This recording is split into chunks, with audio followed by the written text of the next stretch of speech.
आप लोगों के लिए मूंग की दाल से एक सुपर हेल्दी रेसिपी बनाने जा रही हूँ। तो ये देखिए, छिलके वाली मूंग की दाल को मैंने रात में सोक कर दिया था। क्योंकि ब्रेकफास्ट में बनाना था तो इतनी जल्दी ये भीग ना पाती, इसी वजह से मैंने इसको रात में ही सोक कर दिया था। अब इसमें मैं डालने जा रही हूँ, ये देखिए, करीब करीब 1 इंच अदरक का टुकड़ा, 1 हरी मिर्च को 2 पीस करके, 1 शिमला मिर्च को छोटे छोटे पीसेस में तोड़ के इसमें डाल दे रही हूँ।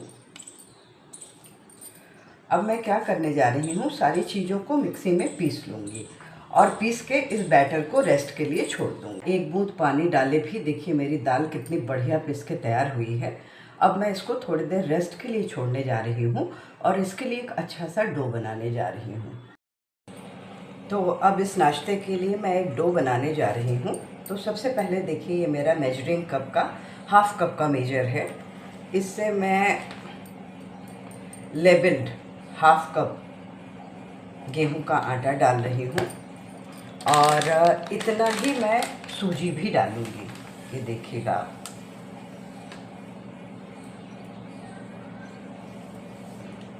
इतना सूजी भी डाल दिया। अब इसमें मैं स्वाद के अनुसार थोड़ा सा नमक डालूँगी, बहुत ज़्यादा नहीं डालूँगी क्योंकि इसकी स्टफिंग में भी हमें नमक डालना होगा। थोड़ी सी अजवाइन लिया मैंने, उसको भी क्रश करके डाल दिया।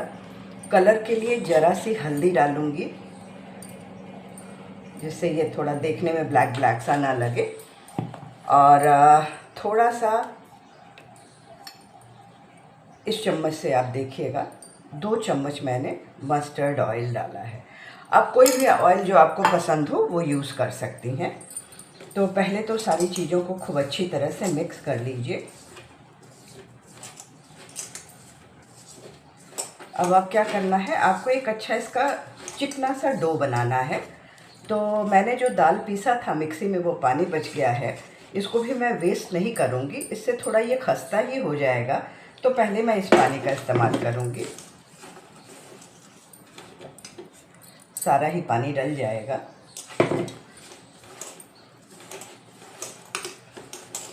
मेरे ख्याल से इतने में ही मेरा आटा गूंद के तैयार हो जाएगा। अगर इसको चिकना करने के लिए थोड़े बहुत और पानी की ज़रूरत होगी तो मैं पानी ज़रा सा और यूज़ कर लूँगी, पर बहुत ज़्यादा पानी आपको नहीं डालना है। एक बहुत ही स्मूथ सा, आप ये कह लीजिए कि जैसे आप रोटी के लिए आटा लगाती हैं उसी तरह से आटा लगाइएगा। बाद में आप सभी को पता है कि सूजी पानी पीता है, तो ये अपने आप ही सख्त हो जाएगा आपका आटा। तो ये देखिए, मैंने आटे को चिकना कर लिया।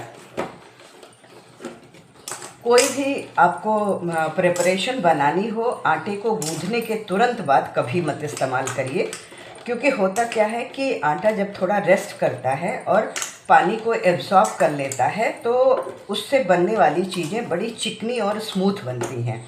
आपने कभी देखा होगा कि आपने इमरजेंसी में आटा गूंधा और फटाफट तुरंत रोटियां बना दी, तो आपकी रोटी के किनारे बड़े फटे फटे से अनइवन से होते हैं।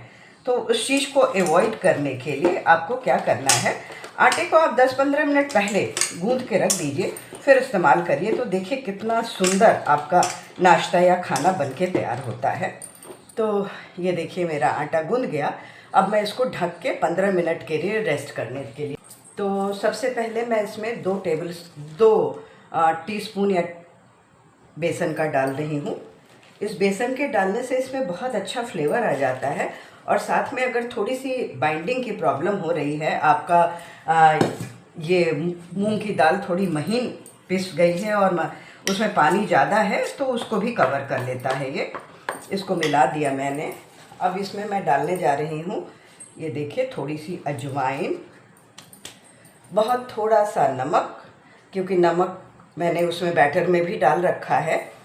और इसके अलावा कोई भी इस तरह की डिश बनाएं आप और उसमें थोड़ी सी हींग ना डालें तो कुछ मज़ा नहीं आता ना।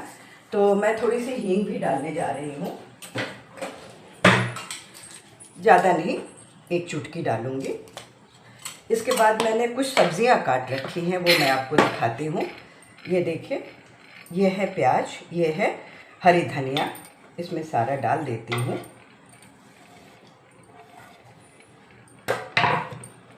बहुत ज़रा सी हल्दी भी डालूँगी, नहीं तो वो ब्लैक ब्लैक दिखता है तो अच्छा नहीं लगता है। और ये देखिए मैंने अपनी कसूरी मेथी तैयार करके रखा है, आप लोगों को दिख रहा होगा। तो इसमें से थोड़ी सी कसूरी मेथी निकाल के इसको मल के इसके अंदर डाल देती हूँ। अगर मुझे लगेगा कि अभी इसमें सब्जियां और डाल सकती हैं तो मैंने गाजर भी ग्रेट करके रखा हुआ है, वो भी डाल दूंगी। और अगर लगता है कि नहीं अब कुछ और नहीं डाल सकती हूँ तो नहीं डालूंगी। कसूरी मेथी डालते ही देखिए कितनी बढ़िया खुशबू आ जाती है, मतलब एक अलग तरह की खुशबू आ जाती है जिससे मज़ा आ जाता है डिश में आपके। तो ये देखिए मेरा बैटर ऑलमोस्ट तैयार है, पर मैं सोच रही हूँ कि थोड़ी सी गाजर भी क्यों ना डाल दूँ। तो ये देखिए मैंने एक बड़े साइज़ की गाजर को ग्रेट करके रखा था, आधा डाल दे रही हूँ। होता क्या है ना कि बच्चे सब्जियां नहीं खाना चाहते हैं और उनको सब्ज़ी खिलाना बहुत ज़रूरी होता है, क्योंकि आप सोचिए कि अगर आप उनको सिर्फ ब्रेड बटर अंडा और ये सब खिलाती रहेंगी तो उससे उनका न्यूट्रिशन प्रॉपर नहीं हो पाता है। और बच्चों को बहुत कम एज में चश्मा लग जाता है, बच्चे जो है थोड़े ज़्यादा मोटे भी हो जाते हैं। उसका रीज़न ये है कि उनकी डाइट प्रॉपर नहीं होती है और उसके अलावा वो दिन भर बैठ के लैपटॉप पे काम करते हैं या फिर बहुत देर तक वो मोबाइल देखते हैं। तो कम से कम हम खाने में उनको हेल्दी चीज़ें दें, कम से कम उनकी ग्रोथ तो प्रॉपर हो जाए। तो ये देखिए मेरा बैटर अच्छी तरह से तैयार है। अब मैं आगे लिए चलती हूँ आप लोगों को आगे के प्रोसेस पे। इधर देखिए मैंने स्टीमर रेडी करने के लिए रख दिया है और अब मैं आगे का प्रोसेस आपको दिखाने जा रही हूँ।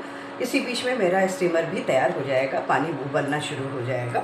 तो चलिए बनाती हूँ आगे। ये मैंने पूरे आटे की 4 लोइयाँ बना रखी हैं। इसकी मैं पतली पतली रोटी बनाने जा रही हूँ। तो ये देखिए मेरी एक रोटी बन गई है।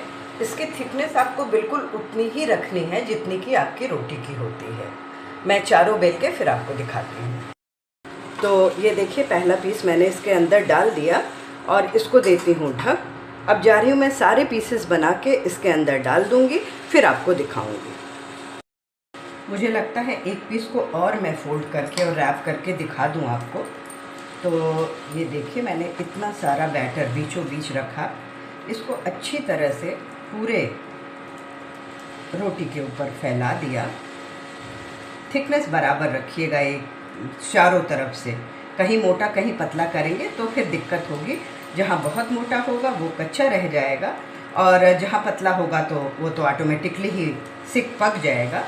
तो थिकनेस हमेशा बराबर रखें। तो ये देखिए मेरी दूसरी लोई भी तैयार हो गई। अब मैं इसको फोल्ड करने जा रही हूँ। आप देखिए हमेशा इसको सेंटर से फोल्ड करिए, बाहर को आइए, सेंटर से फोल्ड करिए, बाहर को आइए, सेंटर को फोल्ड करिए, बाहर को जाइए। इसको मत फोल्ड करिए, नहीं मटेरियल निकल आएगा। इसको आपको इसको ओवरलैप कर देना है इसके ऊपर, ठीक है। ये देखिए मेरा दूसरा पीस भी तैयार हो गया। अब मैं सारे पीसेस बना के फिर आपको दिखाती हूँ। तो ये देखिए 4 पीस में मेरा बैटर बिल्कुल हो गया ख़त्म। तो यही मैं चाहती थी कि सारा बैटर यूज़ हो जाए। अब मैं लास्ट पीस को भी फोल्ड कर रही हूँ। तो देखिए सेंटर से शुरू किया मैंने, बाहर को आई, फिर सेंटर में गई, फिर बाहर को आई, फिर ये पोर्शन उठाया, इसको ओवरलैप कर दिया। देखिए कितना बढ़िया स्मूथ बन के तैयार हुआ है। अब सारे पीसेस को स्टीम करके फिर ठंडा हो जाएगा तब मैं आपको दिखाऊंगी। स्टीम करने का टाइम ज़रूर बता दूंगी। इसको 12 से 15 मिनट आपको स्टीम करना होगा, तभी ये अंदर तक कुक होगा। तो ये देखिए स्टीम करके कुछ इस तरह से तैयार हुआ ये। अब मैं इसके पीसेस काटने जा रही हूँ।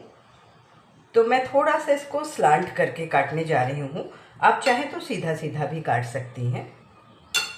ये देखिए बहुत इजीली कट जाता है ये, बहुत पतला मत करिएगा। मैं एक पीस काट के आपको भी सारा दिखाती हूँ कि कितना देखने में भी खूबसूरत होता है और खाने में तो खैर लाजवाब होता ही होता है ये। तो ये देखिए इस तरह से कट के तैयार होते हैं इसके पीसेस। अब आप इसको चाहें तो डीप फ्राई कर लें, आप चाहें तो इसको शैलो फ्राई कर लें, आप चाहें तो इसको ऐसे ही तड़का लगा के खा लें, ये आपकी मर्ज़ी है। अगर आप यंगस्टर्स को सर्व करने जा रही हैं तो बेशक आप इसको डीप फ्राई करिए, चूँकि ये स्टीम से पक चुका होता है तो इसमें बिल्कुल भी ऑयल नहीं एब्जॉर्ब होता है, बहुत इजीली और बहुत कम ऑयल में बन जाता है। तो आप बिल्कुल इसको डीप फ्राई करके बनाएं, नहीं तो मेरे स्टाइल से फिर इसको शैलो फ्राई करके तो बनाएं ही।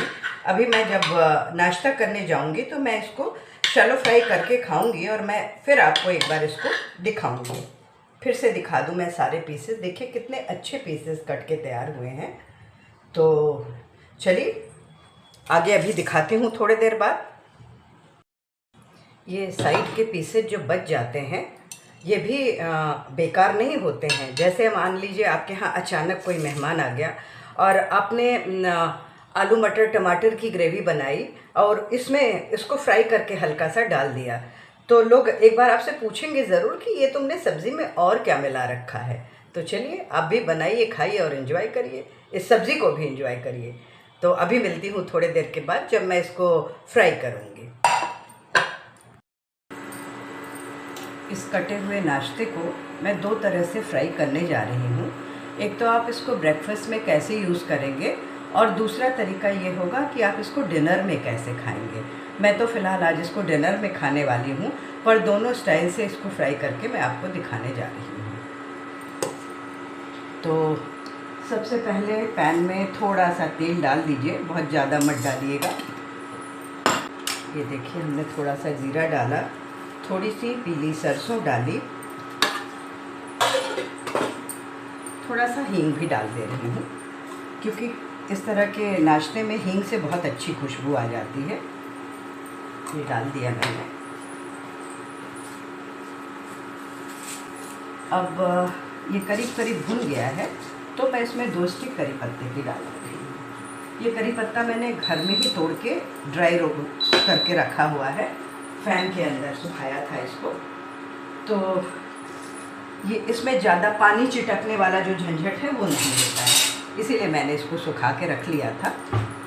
तो ये देखिए ये हमारा भुन गया है। अब मैं इसमें ज़्यादा नहीं 4 पीस को लगा रही हूँ, 4 या 5 पीस चलिए लगा देती हूँ।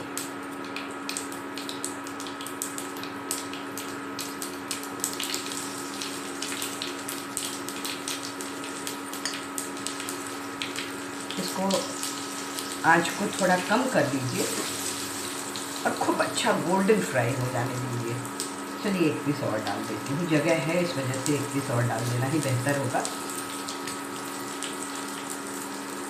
अब मैं इसको उलट के पलट के आराम से फ्राई कर रही हूँ।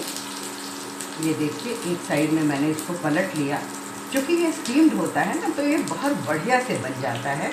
और सबसे बड़ी खासियत इसमें ये होती है कि ये बिल्कुल भी ज़्यादा तेल नहीं एब्जॉर्ब करता है, जैसा कि हम लोग अवॉइड करते हैं नाश्ते और खाने में कि कम से कम तेल डाला जाए।